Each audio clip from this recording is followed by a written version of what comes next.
governor from the state of Minnesota, Peggy Flanagan, who, by the way, is the highest-ranking American Indian in political office in the United States of America. In an executive office, and so we are so proud of her and Governor Walz and all they're doing. He's going to be down tomorrow. We're going to tag team. So we're really excited to be here. And I also wanted to thank, we have our great staff here, Britta, Matt, and Nicole. Where are you guys? In the back? Yeah. They're really great. I think we all spent Thanksgiving together, if I remember right. Yes. And we love them, and so they're going to be really happy if you give them a Commit to Caucus card, let me tell you. And then I also wanted to thank, we are so proud to have our 18th legislative endorsement in Dave Williams. Where are you, Dave?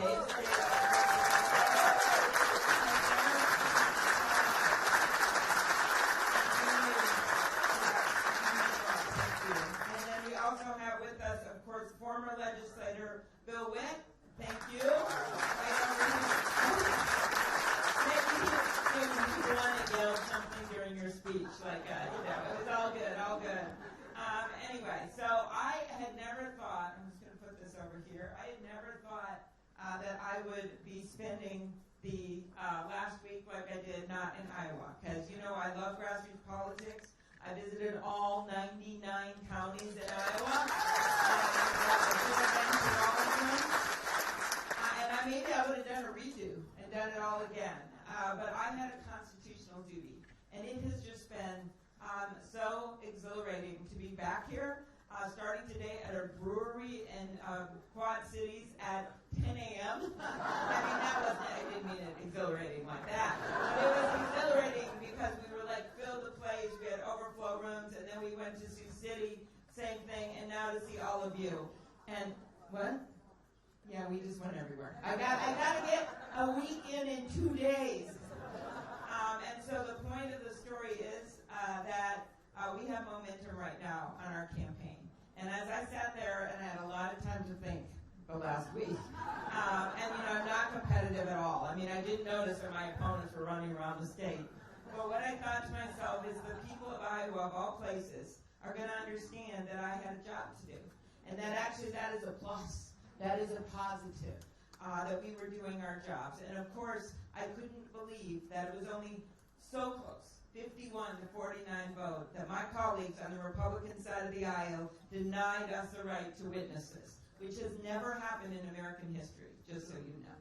Never in a hearing like this. And there's been a number of impeachment hearings. And so what I think, as I sat there, I thought, okay, let's see what happens, because the truth isn't going to come out in 5 years. Not even 5 months. The truth is coming out like in 5 weeks, and yet they would not allow John Bolton to testify. The man that was in the title, as in the title of his book, In the Room Where It Happened. So I just want you to know that I'm going to go back there again this week because justice, we're going to have our vote, and to me this is all about the rule of law. As I said on the debate stage, if we are going to just allow Donald Trump to put his public and private interest in front and his partisan interest in front of our country's interest, we may as well hand him a crown and a scepter. And I am not prepared to do that, and I know you're not, or you wouldn't be here today. Because that impeachment hearing, the issues in that impeachment hearing are really seen on a bigger scale, what we're going to see in this election. And I may be the juror there, one of 100 jurors, but you are the juror here, the juror for the primary and the juror for the election. And I'll start with this. What we are talking about here, about him, is not just about an economic check, as important as we know that is. So many people, especially in rural America, with what's happened with the increase in farm bankruptcy, the lack of any action on child care deserts, the lack of any action when it comes to long-term care and other issues that are so important in the state of Iowa. We know that there's going to be an economic check going on here. And you know, we've had a lot of debates about that, right? On the debate stage, healthcare, all these things, education.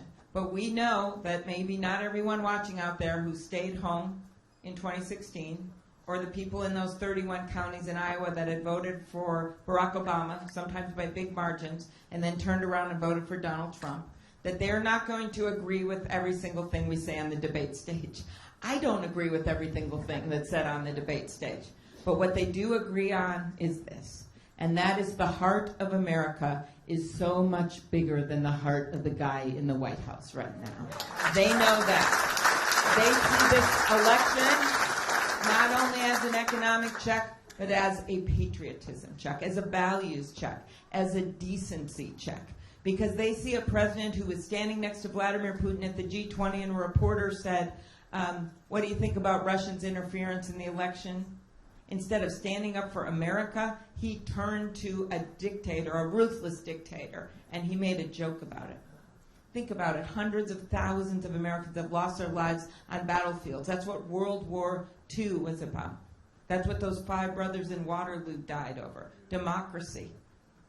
That is nearly every battle in our country's and our world's history has something to do with democracy. Or those 4 little girls who lost their lives at the height of the civil rights movement in that church in Birmingham, Alabama.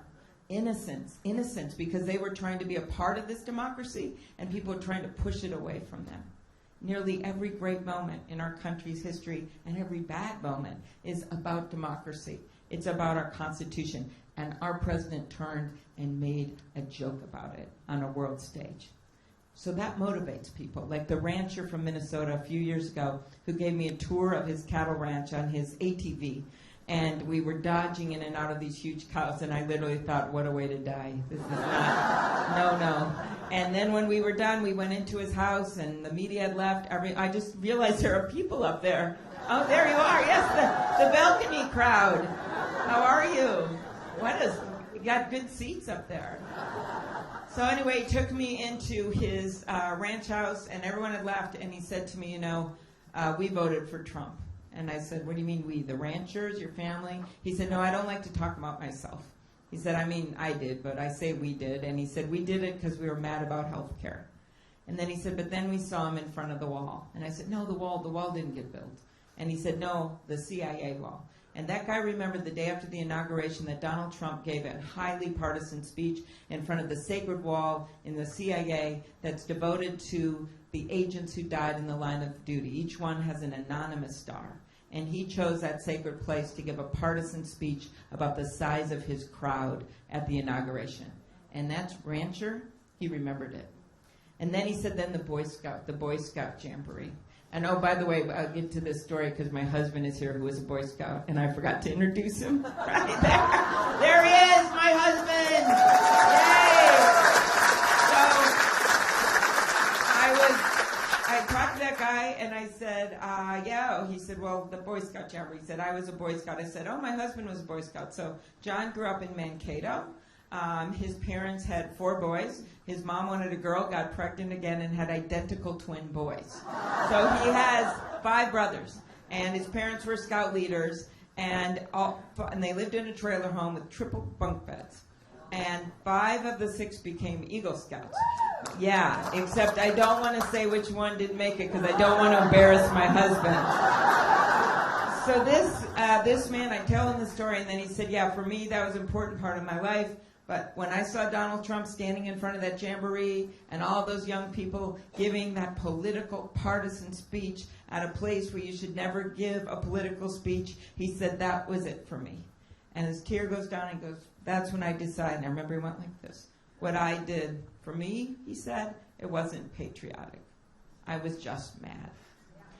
Then I get to New Hampshire. There's a long line of people, and they're wearing these happy stickers that say things like, climate change voter, I'm a Supreme Court voter, I'm a reproductive rights voter, and then this guy comes up, he has a brown jacket on, and I say, sir, you don't have a sticker on. And he leans over, he goes, that's because I was a Trump voter, and these are my neighbors and they don't know. So don't say anything. And he said, but I'm here because I'm not going to do it again.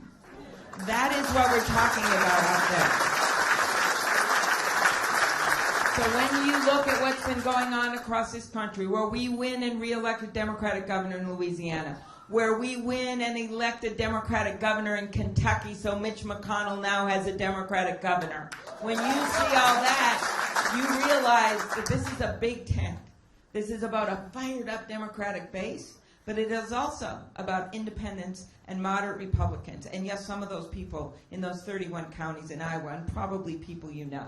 So my first piece of profound advice as you look at your decision as a juror in this primary is we better not screw this up. We better not screw this up because the stakes are just too high. And we better put someone at the top of the ticket who brings the receipts. And that means bringing people with her instead of shutting them out. That means someone who actually has the proof that she can win in rural areas and in suburban areas and build a big, gigantic coalition. The second thing we have to think about is how we talk about Donald Trump. And we all know he's a bully, he's a racist, he goes after immigrants. That is all true. But when I went on that Blue Wall tour to states like Michigan and Wisconsin and Pennsylvania and Ohio and, of course, Iowa and Minnesota, where Hillary had her lowest percentage of a state that she won. And when you talk to dock workers in Michigan and carpenters in Pennsylvania and dairy farmers in Wisconsin, you come up with something else, because when they start saying this, they say, I work really hard. And when stuff goes wrong with me, when I can't afford insulin for my kid, I just have to save the injectors day to day. Or when I can't afford the rent or a mortgage or sending my kid to school, then I just got to take out a loan or get an extra job. And then they look at the guy in the White House and they say, you know what, he's got the best job in the world, he's got the nicest house in the world, his dad gave him $413 million over the course of his career, and they start thinking, how come he's always complaining? When things go wrong for him, all he does is whine, and he blames other people. He blames Barack Obama. He blames the head of the Federal Reserve that he appointed. He blames the city of Baltimore. He blames, this is the worst, the entire country of Denmark. Who does that? That's what he does. And just picture me being able to debate him up there. One, I'm going to be able to say, the Midwest, we're sitting in this state, I'm like, this is not flyover country to me. I live in the Midwest. Those workers and those farmers and those people that work at the biofuels plants, they're not poker chips in a bankrupt casino to me. They are my friends and they are my neighbors.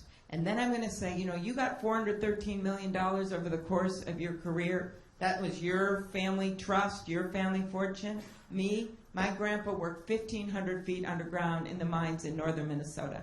He never got to graduate from high school because he had to help raise his 9 brothers and sisters. He was the oldest boy because his parents died really young. And he had wanted to be in the Navy, but instead he worked in that mine and every day went down in a cage with the lunch bucket that my grandma packed for him every day.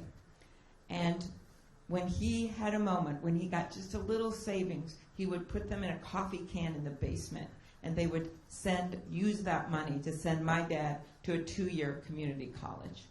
And from there, my dad went to become a newspaperman, and then my mom, she grew up in Milwaukee, didn't grow up with any money, moved to Minnesota because they had a strong teachers union, and ended up teaching 2nd grade until she was 70 years old. You cannot fit $413 million in a coffee can in the basement. That is my family's trust.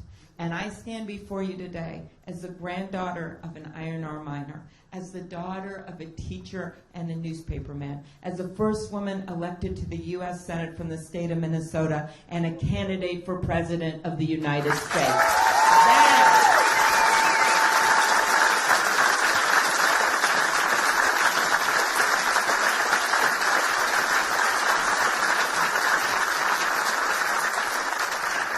That is what shared dreams are all about. That no matter where you come from, no matter who you know, no matter the color of your skin, no matter where you worship or who you love, that you can make it in the United States of America. And I figure when someone gives you opportunity, like my grandpa and my parents gave me, that you don't go into the world with a sense of entitlement. You go into the world with a sense of obligation. An obligation to lift people up instead of shutting them down. An obligation to bring people with you instead of hoarding it for yourself. So when you think about Donald Trump and you think about those people out there, you think about those broken promises and what this really symbolizes. It finally dawned on me. I was reading about Franklin Delano Roosevelt, and there's this old story about him that after he died, they put his body on a train, and it went across America, and people lined up on the train tracks. And there was a reporter who was standing next to a guy, a regular guy, had his hat in his hands, and he was just sobbing. And the reporter looks at the guy and says, "Sir, did you know President Roosevelt?" And the guy says, No, I didn't know President Roosevelt. But he knew me. He knew me. That is what's missing with this president. There is no empathy. He does not know what that word means. And when you look at the challenges that we have ahead of us, so much of this is understanding people and liking people and wanting to get things done for people and having empathy for them. So I say to myself, okay, I've got that, but what do we need to really get to the next point? And that is an optimistic economic agenda for the people of this country. We had good ideas back in 2016, but they just got lost because he went down every rabbit hole. That's what he wanted everyone to do. We all did it. Went down every rabbit hole with him. And we know that the most important thing is to keep our eyes on the prize, to sometimes ignore him, all right? Sometimes ignore him. Of course, stand our ground and stand up for people, but sometimes just ignore him. Sometimes use humor. You all know what happened when I announced in the middle of that blizzard. By the way, many people predicted I wouldn't even get through that announcement, much less be standing here right now, one of 5 candidates on that debate stage, or 6 the last time around. But what I did is that he actually made fun of me when I announced in the blizzard, and he sent out a tweet and he called me Snow Woman, which I thought, that's pretty good, actually. And then he made fun of me for talking about climate change in the middle of the blizzard, and he calls me that name, Snow Woman. I write back, I'd like to see how your hair would fare in a blizzard. So I actually think, as you can see what I've done in the debate stage, having the ability, this is part of our momentum, having the ability of people being able to see that, to respond in the moment, to be able to deal with someone like him is going to be everything. So, next, the optimistic economic agenda. You know our challenges. Healthcare. And by the way, I appreciate my friends who are running, but I just have a different view. And it's a practical view. I look at the Affordable Care Act, and you know what I see? I see something that is now nearly 10 points more popular than the guy in the White House. All right? So I don't think we should be blowing it up. I think what we should do is be making it better. And you do that with a nonprofit public option. You do that with a president who's willing to take on the pharmaceutical companies, something that I have done since I got to Washington. Right now, to give you some sense of what they have done, this was before I got there, they literally got it written into law that Medicare, on behalf of 45 million seniors, cannot negotiate less expensive drug prices for seniors. It's written into law. It's a ban. Medicaid can do it, the VA can do it, but Medicare can't do it. I lead that bill. I have 34 co-sponsors, and as president, I will get it done and bring down those prescription drug prices for our seniors. There is so much because the public is with us. We can bring in less expensive drugs from other countries. In Minnesota, we can see Canada from our porch. And I had the bill with Senator McCain, who, by the way, all last week I kept thinking, I wish Senator McCain was in this chamber. He would not have stood for it. He loved democracy. I went with him to Ukraine with Ambassador Yovanovitch as our host. And I saw firsthand, he did that after Trump got elected because he wanted to make that point. And he also was willing to be a maverick on prescription drugs. So we carried that bill, and actually Senator Grassley has now stepped into his shoes, and we're doing that bill together. But listen to this.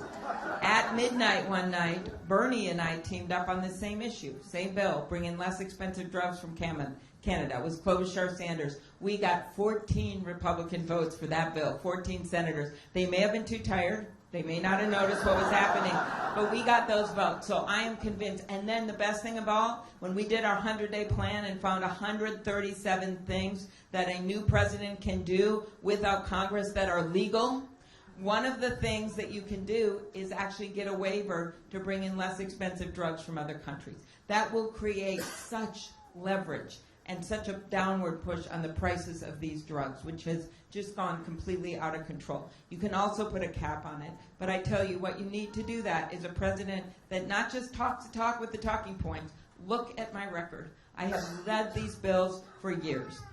Pharma may think they own Washington, and they do, but they don't own me.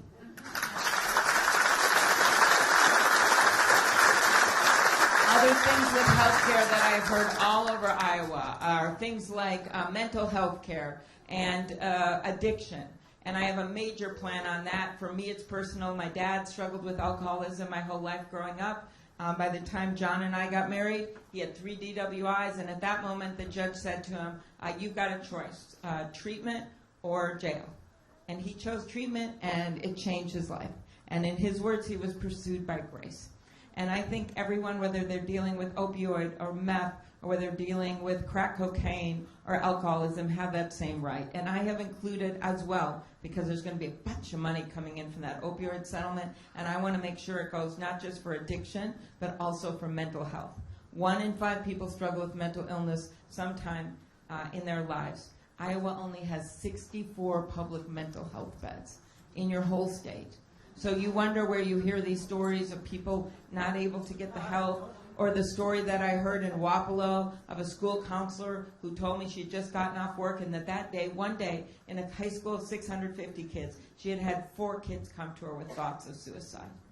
They were all immigrant kids. Their parents worked at the plant, and they were all afraid their life was going to be taken out from under them because their parents and their family were going to get deported. That is bad immigration policy, but it is also about mental illness and mental health. Another thing, long-term care, elephant that doesn't fit in this beautiful room. Because we are seeing an aging of our population. That's a great thing. People are living longer, but we really haven't done anything to adapt to our current reality. Why? Because Donald Trump has spent the last 3 years negotiating and trying to tear down the Affordable Care Act and relitigating it every minute that he can. So what would I do? 1, keep Social Security strong and make sure it is solvent going forward. 2, keep Medicaid and Medicare strong. And 3, finally do something about long-term care. And you can look on our website. I found a great way to pay for this. Back to my dad. After he became sober, he's still sober at age 91. His AA group still visits him in assisted living, and in his words, it's hard to get a drink around here anyway.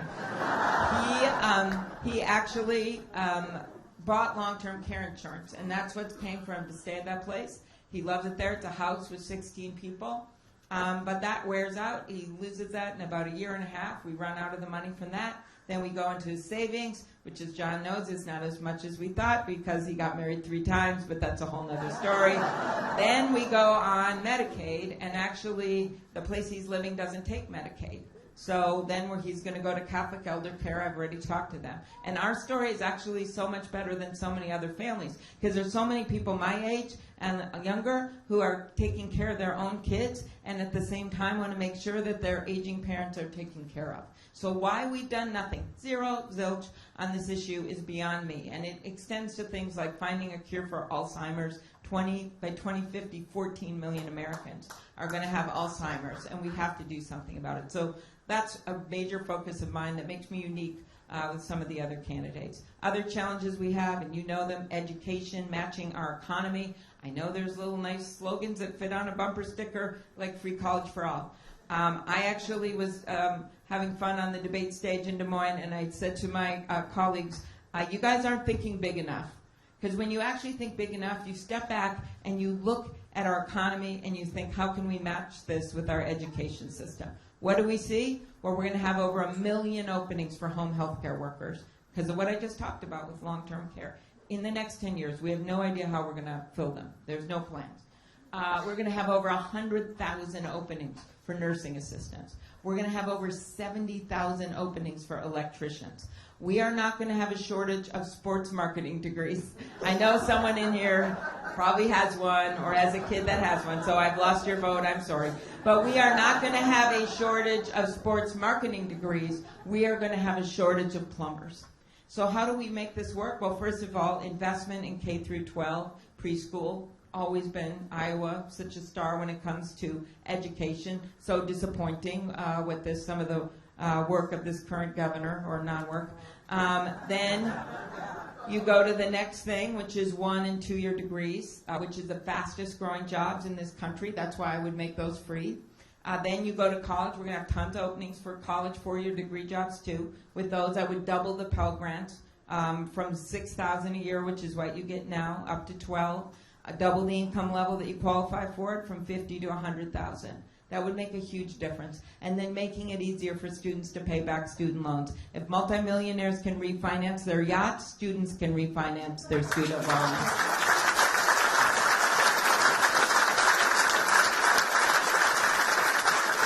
Immigration reform is part of that whole thing because we have to fill jobs. We have jobs in our factories and we have jobs in our fields. We want to start small businesses. And there's a smart way to do this. It got a bunch of Republican votes back in 2013, and then it died and froze in John Boehner's freezer next to the frozen peas over there. But now with the change in the House, we could actually get it done. And remember that immigrants don't diminish America, they are America.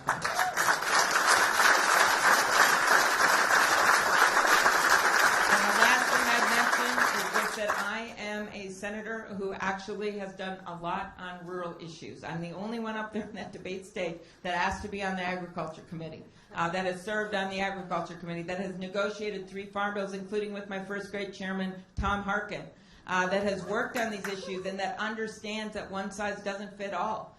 When it comes to farming, when it comes to rural broadband, when it comes to education and healthcare in rural areas. When it comes to the effects of climate change, which is literally the existential crisis of our time. And I always talk about this, yes, in terms of the coast. We've seen the fires in California. We've seen the rising sea levels. But it is also about the middle of the country, the flooding that we've seen in Iowa, the binoculars of my friend Fran Parr, who showed me her house outside of near Pacific Junction. And she says, this is my house. I bought it. And it's been sitting there for over nearly 100 years. There's horsehair in the plaster. It's so sturdy. I love the kitchen. I love the way the light comes in the kitchen. I thought I would retire here with my husband. We live there with our 4-year-olds. And I said, well, where's the kitchen, Fran? She said, oh, it's all underwater. And then I said, well, where's the river, Fran? Because this water was rushing by. And I thought, Fran, you bought a house on a river. She said, no, that's the road. She said, the river is 2.5 miles away. And it's never come this close before. That's climate change in Iowa. And so what do we do about it? Okay, here we go. Number 1, get back into the International Climate Change Agreement. You can do that without Congress. We are the only country that is not in that agreement. Nicaragua and Syria were not in it. They got in it. Number 2, the clean power rules that had been worked out and compromised on during the Obama administration. Those can be put back. The gas mileage standards that actually would be better for consumers, we can put those back in. And then sweeping legislation. And I talk about this a little differently than some of my colleagues because I look at it this way. I remember when the mines would close down and open in northern Minnesota, driving away from there with my dad, seeing the billboard that said, last one to leave, turn off the lights, outside of Duluth. So the way I look at it is that you've got to make sure that you're going to make people whole because there's going to be a whole lot of money and ability to do this. I was in that chamber. It's like a quarantine zone in there with all those people. I won't say which senators had a cough, but we'll just leave it. Okay, so how you can do it is this.